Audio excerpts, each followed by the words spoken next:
Find the median of the following goal scores.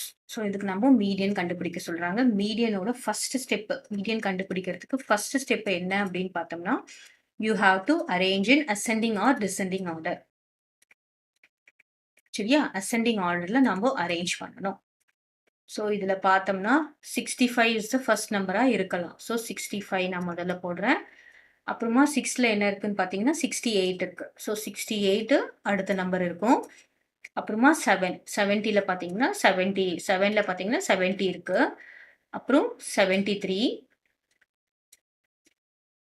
75 அப்புறம் 78 79 78 79 இப்போ நம்ம n ஈக்குவல்ஸ் nனா என்னன்னா எத்தனை இருக்கு அப்படின்னு பார்க்கணும். 1 2 3 4 5 6 7 ஸோ 7 இருக்கு. 7 மீன்ஸ் ஆட். இப்போ ஆடா இருந்ததுன்னா ரொம்ப ஈஸி. என்ன பண்ணலாம்னு பார்த்தீங்கன்னா, இத விட்டுறோம். இது விட்டுடுறோம். இது விட்டுடுறோம். அப்போ நடுவுல இதுதான் இருக்கு.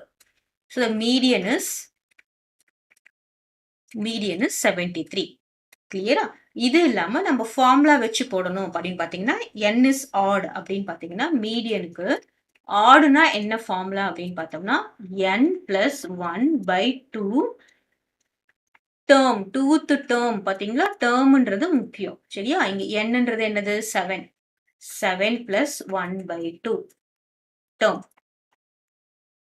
இப்போ 7 பிளஸ் 1/2 என்னது? 7 பிளஸ் 1 இஸ் 8. 8/2 இஸ் 4. அப்போ இங்க என்ன வரணும்? 4th term.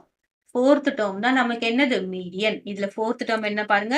இது ஃபர்ஸ்ட் டேர்ம். அதுக்கு தான் அசெண்டிங் ஆர்டர்ல அரேஞ்ச் பண்ணணும். இது செகண்ட் டேர்ம், இது தேர்ட் டேர்ம், இது 4th டேர்ம். அப்போ 4th term is 73. So 73 is the median. Clear?